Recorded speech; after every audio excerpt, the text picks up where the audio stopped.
Hola compañeros, como ya saben, mi nombre es José Gustavo Montejo Martínez y hoy vengo a exponerles sobre los conceptos jurídicos y fundamentales. Vamos a hablar sobre el derecho subjetivo y el deber jurídico, sobre la sanción, ilícito, actos jurídicos, relación jurídica y coacción. Bueno, vamos a empezar por el primer punto y nos habla del derecho subjetivo. Aquí en el derecho subjetivo entra la prerrogativa por el ordenamiento del comportamiento humano. Aquí nos habla sobre la satisfacción del interés humano. ¿Qué quiere dar a entender eso? Que para que exista un derecho subjetivo, debe de haber facultades y poderes que hace que el hombre hace estas facultades y poderes. Son la facultad que le da al hombre, ¿para qué? Para así exigir algo y así hacer un comportamiento, hay un comportamiento y una observación y logre fines. Entonces, ¿qué quiere decir este? Podría ser un ejemplo entre el acreditado y el acreedor. Aquí el acreedor tiene derecho ¿a qué? A que el acreditado se le pague por tal crédito. Entonces, aquí ya sería un ejemplo claro. Entonces, de eso trata el derecho subjetivo.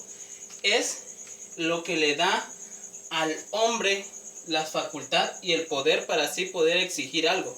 Entonces, en eso consiste el derecho subjetivo. Bueno, después seguimos con el deber jurídico. ¿Qué nos habla el deber jurídico?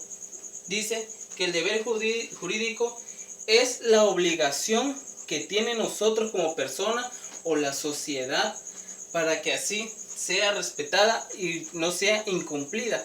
¿Qué quiere decir? Esto pasa al momento de realizar un préstamo. La obligación que tenemos como nosotros como personas al momento de firmar el contrato es que de pagar ese préstamo. Entonces, también hay de la obligación de ¿qué? De pagar nuestros impuestos. Esa es una de nuestras obligaciones. Entonces, el deber jurídico es el deber y la obligación. Entonces, para esto hay un derecho. Sabemos que nosotros como seres humanos tenemos derechos y obligaciones. Entonces, nuestra obligación de nosotros es pagar impuestos, pagar de hacer lo que, si firmamos un contrato, hacer lo que nos dice el contrato. Entonces, para que así, si no se hace mediante el deber jurídico, hay una sanción, entonces, o castigo. Entonces, eso es lo que se trata del deber jurídico. Bueno, después del deber jurídico nos habla la sanción. Aquí, como le hacía mención antes en el deber jurídico, si no se realiza o se respeta o se incumple una obligación, viene una sanción. Y aquí nos habla de la sanción. La sanción se es denominada ¿por qué? Por una ley.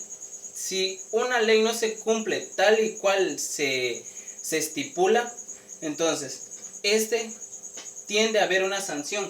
Entonces, esto viene mediante ¿qué? Si tú incumples algo, la sanción, suponiendo privarle la vida a una persona, hay una sanción. ¿Cuál sería? La cárcel. Te dan tantos años de cárcel, pero antes tienes que pasar por un proceso y al final ¿qué? Eres sancionado. Entonces, eso nos habla la sanción. Bueno, ahora viene ilícito. ¿Qué nos habla del concepto ilícito? Dice, es todo aquello que es contrario a la norma. ¿Qué quiere decir? Algo que, suponiendo, sabemos que no podemos matar a una persona, privarla de la vida. Entonces es algo ilícito, algo que no se puede realizar, algo que está en la Constitución mexicana y que no se puede realizar. Entonces, al momento de nosotros hacer esto, ya estamos haciendo algo ilícito, algo que no se puede de realizar. Entonces, eso es ir contra la moral igual. Y aquí viene ya lo que es la justicia y la equidad. Aquí ya implementa en algo ilícito sobre una norma escrita, recogida en un código de leyes que a su vez es contraria a la moral, a la justicia y a la equidad. ¿Qué quiere decir eso? Lo que le decía, es algo que no podemos realizar si está plasmado ¿qué? Mediante algo que hace que sea de ilícito, que no se pueda realizar. Entonces sabemos que no le podemos privar la vida a alguien, sabemos que no podemos agarrarlo ajeno o robar, como si era la mejor palabra. Entonces eso es algo ilícito. También existen cosas lícitas, pero no estamos hablando de ese punto. Entonces estamos hablando de lo ilícito, lo que no se puede realizar si está escrito ¿qué? Como una norma jurídica. Entonces, actos jurídicos. Aquí lo clasifiqué en 3 puntos: manifestación, ilícito, consecuencias jurídicas o efectos legales. ¿Qué quiere decir esto? Que en actos jurídicos es cuando existe algo para manifestarse, pero también es algo lícito. ¿Qué quiere decir? Algo que se puede realizar. Entonces, al momento de nosotros estos 2 puntos ya viene lo que es la consecuencia jurídica o efectos legales. ¿Qué quiere decir? Un papel que me avale, un papel que hace que sea válido. Entonces, un ejemplo de esto sería que los contratos, sería la acta de matrimonio, al momento de registrar la fecha de nacimiento de nuestro hijo. Entonces, aquí esto se hace presencia de los actos jurídicos. Es algo que mediante ¿qué? Un orden jurídico o mediante de un escrito que es plasmado ante un orden jurídico, hace que se especifiquen derechos y obligaciones. Nosotros al momento de hacer lo que es, un ejemplo sería la acta de nacimiento. ¿Cuál es el derecho? Que nosotros tenemos el derecho de tener una identidad. Entonces, y nuestra obligación es cumplir con tal derecho. Entonces, ese es el momento de para eso, ahí donde existe el acto jurídico. Bueno, creo que ya va quedando claro estos 3 puntos. Decía mención que el derecho subjetivo es lo que el ordenamiento jurídico que hace exigir a un hombre, pero también tiene facultades y poderes para exigirlo. Entonces, el deber jurídico es lo que nosotros tenemos que hacer por obligación. La sanción es lo que hace al momento de no realizar algo correctamente o se viole los derechos, ya viene la sanción. Ilícito es algo que no se puede realizar, se está plasmado como ante la norma jurídica, que es algo que no se puede realizar, es algo que no se realiza. Entonces los actos jurídicos ya son aquellos que mediante un escrito ya viene los efectos legales que lo hace como el contrato, la acta de nacimiento, de compra y venta. Entonces ahí viene plasmado una serie de derechos y obligaciones. Bueno, ahora viene la relación jurídica. La relación jurídica se da mediante el contrato. ¿Por qué? Es un gran ejemplo, porque en el contrato viene estipulado también los derechos y obligaciones que al momento de un contrato de prestación de dinero. Aquí en este contrato viene plasmado tus derechos y obligaciones. Uno como persona le tiene que dar lectura al momento de firmar, pero ese sería un requisito, digamos. Entonces, ¿qué quiere decir esto? Le quiero dar a entender que esto se da en el contrato, porque ya empieza la relación entre las personas físicas y las morales.